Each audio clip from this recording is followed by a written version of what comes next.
सबको जय मसीह की। मैं प्रभु यीशु मसीह के नाम में कॉफ़ी विद क्राइस्ट के 82nd एपिसोड में आप सभी का स्वागत करता हूं। और आज हम बात करने वाले हैं जब परमेश्वर पर से विश्वास उठने लगे के बारे में। जी हाँ, when your faith lifts away from the Lord.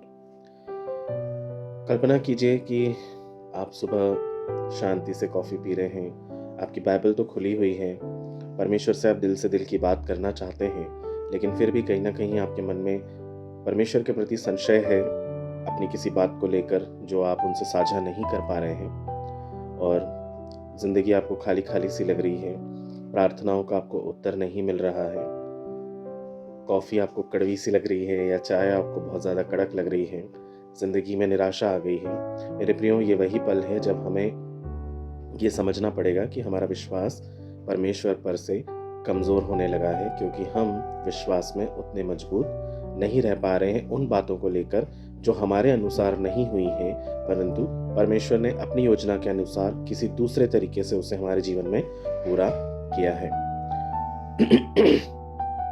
ये बहुत कैजुअल सी बात है मेरे प्रियो कि हम में से हर एक को ऐसे सीज़न में से गुजर कर जाना पड़ता है जब हमें ऐसा लगता है कि हमारी प्रार्थनाओं का जवाब जो है हवा में ही लटका हुआ है, बीमारियां हमारे जीवन में बढ़ रही हैं, रिश्ते टूट रहे हैं, पैसों की तंगी है, जॉब पर बात आ चुकी है या जॉब चली गई है, या बस आप किसी न किसी कारण से आपको ऐसा लगता है कि आप बस थक गए हैं। सबसे दर्द देने वाली बात यह है कि परमेश्वर पर से भी आपका विश्वास जो है वो डगमगा जाता है।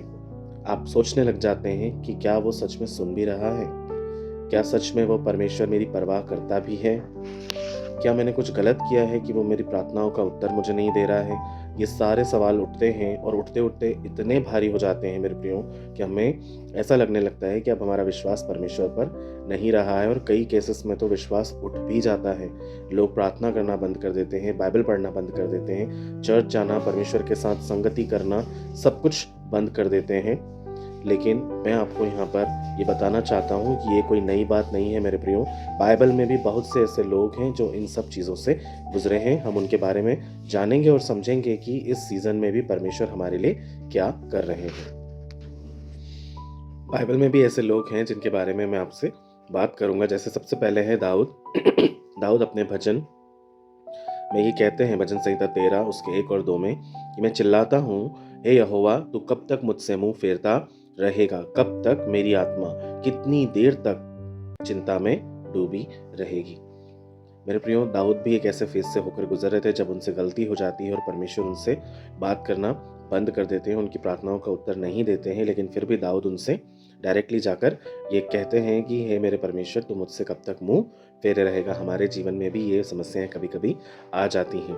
दूसरे जो व्यक्ति हैं वो यूहन्ना बपतिस्मा देने वाले हैं, जो जेल में थे, मौत के करीब थे, और उनके शिष्य जब उनसे मिलने को आते हैं जेल में, तो वो उनसे ये कहलवाते हैं कि जाकर यीशु मसीह से पूछो, क्या तू ही है जो आने वाला है या हम और किसी की बाट जो है? ये आपको मत्ती 11 के 3 में मिल जाएगा। कभी उसी ने परमेश्वर को पहचाना था और उसे परमेश्वर का मेमना कहकर पुकारा था, लेकिन फिर भी उसके जीवन में संदेह आया। क्यों आया? क्योंकि वो जो कुछ भी देख रहे थे उन सब बातों पर उनको यकीन नहीं हो पा रहा था। तीसरी जो चीज़ें थी, तीसरा जो व्यक्ति है वो है थोमा। हम सब जानते हैं थोमा के बारे में। हम उसको अविश्वासी थोमा के नाम से ही पहचानते हैं कि उन्होंने भी यीशु मसीह के लिए यही कहा था कि जब तक मैं उनके पांजरों में अपनी उंगलियां डालकर ना देख लूं, तब तक मैं विश्वास नहीं करूंगा कि वो यीशु मसीह जीवित हो उठे हैं।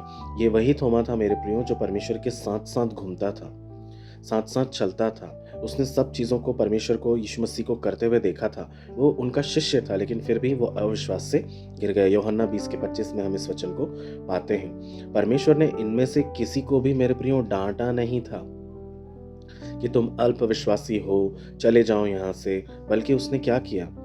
उसने उनको दया दिखाई, जवाब दिया, हाथ बढ़ाया। ये क्या कर रहे थे? ये लोग सिर्फ जवाब ही तो मांग रहे थे परमेश्वर से।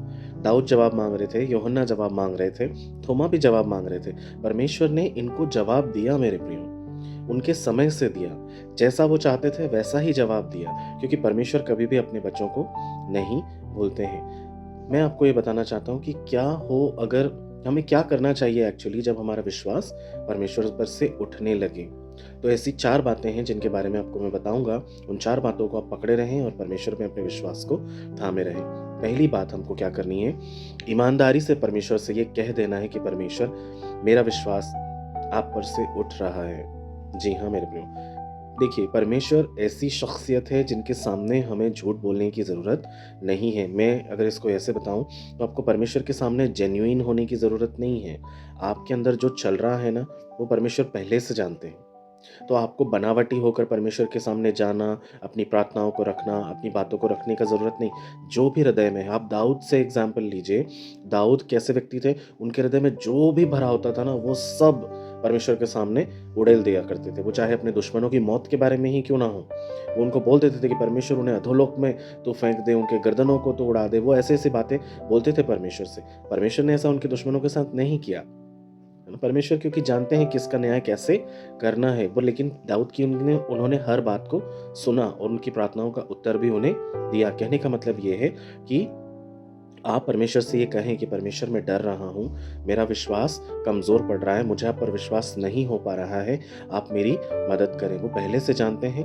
आप जब बोलते हैं ना तो परमेश्वर को अच्छा लगता है और वो रिश्ता आपका उनसे और मजबूत हो जाता है। इसलिए बिना डरे उनसे कहें। दूसरी बात, छोटे छोटे विश्वास से भरे वचनों को पकड़ लें।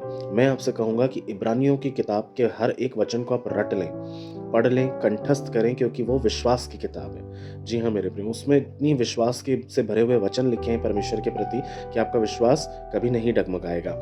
मैं आपको उनमें से 1-2 वचन दूंगा। जैसे इब्रानियों उसके 13-5 में लिखा है, परमेश्वर कहते हैं मैं तुझे कभी नहीं छोड़ूंगा ना त्यागूंगा। जी हाँ मेरे प्रियो, इस वचन को थामे रहें, याद करते रहें, बोलते रहें बार बार कि परमेश्वर आपने वचन में कहा है कि आप मुझे कभी नहीं छोड़ेंगे, कभी नहीं त्यागेंगे। फिर दूसरा वचन है इब्रानियों 13:8, जिसमें लिखा है, यीशु मसीह कल, आज और युगानुयुग तक एक जैसा है, सदा एक सा ही है। आप इस वचन को पकड़े रहें। प्रभु आपने कहा है कि आप बदलेंगे नहीं, आप एक से रहने वाले परमेश्वर हैं। आप कल भी वही थे, आप आज भी वही हैं, आप युगानुयुग तक वैसे ही रहने वाले परमेश्वर हैं। आप अपनी बात को बोलकर कभी मुकरते नहीं हैं। आप प्रार्थना का उत्तर देने वाले परमेश्वर है। जो कोई आपकी हुजूरी में आता है वो कभी भी बिना उत्तर पाए नहीं जाता है। इस तरह से वचनों को थामे रहें मेरे प्रियो और परमेश्वर में अपने विश्वास को बनाए रखें, उसे कमजोर पड़ने ना दें। दूसरा वचन मैं आपको दूंगा 2 तीमुथियुस उसके 2 अध्याय के 13वें वचन से, जहां पर यह लिखा है कि यदि हम विश्वासहीन भी रहें तब भी हमारा परमेश्वर विश्वास योग्य बना रहता है। ये वचन मेरे प्रियो हमारी भावनाओं पर निर्भर नहीं करते हैं, ये परमेश्वर के चरित्र पर बनाए गए हैं, ये परमेश्वर के चरित्र को देखकर लिखे गए हैं। इसलिए इन वचनों को आप कंठस्थ कर लें। परमेश्वर हमारा कासा परमेश्वर नहीं है, उसका परमेश्वरत्व पवित्र परमेश्वरत्व है। वो बोलकर बदलता नहीं है, वो अपवित्रता को नहीं पसंद करता है मेरे प्रियो, वो पाप को पसंद नहीं करता है मेरे प्रियो। वो सच्चा परमेश्वर है, वो जैसा है वो वैसा ही है, इसीलिए उसे अल्फा और ओमेगा कहा गया है। मेरे प्रियो, उस पर भरोसा रखने से कभी पीछे ना हटें। तीसरी बात, पिछली कहानियों को अपने याद करें। पिछली बातें जो जीवन में परमेश्वर ने आपके लिए कही हैं, करी हैं, उन बातों को याद करें। वो प्रार्थनाएं जो उन्होंने आपकी सुनी हैं, वे चमत्कार, जो अद्भुत चमत्कार उन्होंने आपके जीवन में किए हैं, वो ही हैं जो आपके जीवन में फिर से नई शांति को ला सकते हैं। ज़रूरी लगे तो आप लिखें, जर्नलिंग करें, है ना। बाइबल जर्नलिंग करें, प्रेयर जर्नलिंग करें, स्पिरिचुअल जर्नलिंग करें। कहीं पर भी डायरी पर हर दिन के वाक्य परमेश्वर के साथ आपके क्या हो रहे हैं, कैसे हो रहे हैं, हर भावना को आप लिखिए। जब आप उन्हें ऐसे सीजन से जब आप गुजरते हैं ना, जब अविश्वास होता है, तब जब परमेश्वर ने आपकी अच्छी अच्छी चीज़ें जो आपके जीवन में की हैं, आप उन्हें गो थ्रू करते हैं ना डायरी में लिखे हुए, आपको फिर से वो विश्वास जागृत हो जाता है। आपको याद आने लगता है कि पुराने समय में भी परमेश्वर ने मेरी सहायता और मदद की है, तो वो इस समय क्यों नहीं करेगा, वो ज़रूर करेगा। और आप उन बातों को याद करेंगे तो आपके अंदर से गवाहियाँ बह निकलेंगी। ऐसा परमेश्वर है वो हमारा। और सबसे चौथी और अंतिम बात, कभी भी अकेले मत रहिए। जी हाँ, किसी भी मसीही भाई बहन से अपनी बातें साझा करिए, उन्हें प्रेयर रिक्वेस्ट्स दीजिए। अगर आपको ऐसा लग रहा है कि आप इस विषय में कमज़ोर पड़ रहे हैं, या आपको इन प्रार्थनाओं का उत्तर नहीं मिल रहा है, या आप किसी अन्याय का आप सामना कर रहे हैं, तो आप अपने दोस्तों से जो मसीही हो, खासकर जो प्रभु को जानते हैं, ऐसे वैसे नहीं, याद रखें, ऐसे भी मसीही हैं जिनको कोई मतलब नहीं होता है परमेश्वर से। वो सिर्फ नाम के मसीही नहीं। हमें ऐसे लोगों से बात नहीं करनी, हमें ऐसे लोगों से बात करनी है जो सच में परमेश्वर से आपके विषय में प्रार्थना करें, मध्यस्थता की प्रार्थना करें। हो सके तो आपके लिए उपवास रखें, आपके साथ परमेश्वर के वचन को बांटें, आपकी हिम्मत को बढ़ाएं और आपको ढाढ़स दें। ऐसे विश्वासियों के साथ अपने बातों को बांटें, तब आप देखिएगा कि परमेश्वर किस तरह से आपको वापस उठाएंगे। मेरे प्रियो, याद रखना, शैतान जो है ना, सबसे ज़्यादा अकेलेपन में जब हम रहते हैं ना, तभी हमसे झूठ बोलता है। वो शुरू से झूठ का पिता है। वो कानों में ही आके फुसफुसाता है और पूरे झूठ को भर देता है, और कानों से दिमाग का रास्ता सबसे ज़्यादा नज़दीक है। इसलिए हमारे दिमाग में बहुत सारी जो नेगेटिव विचार जो हैं वो आने लगते हैं। इसलिए हमें इन सब अकेलेपन से खासकर बचकर रहना है। तो इन 4 बातों का अब यदि आप याद रखेंगे मेरे प्रियो, तो परमेश्वर निश्चय आपके जीवन में अद्भुत कामों को करेंगे, और आप इनको थामे रहें। आप देखिएगा आपके जीवन में धीरे धीरे बदलाव आने लगेंगे। वो परमेश्वर है मेरे प्रियो, वो आपसे बेहद प्यार करता है, बेइंतहा प्यार करता है। वो आपको कभी नहीं छोड़ेगा। उसने आपके चेहरे को अपने हथेलियों पर गोद रखा है।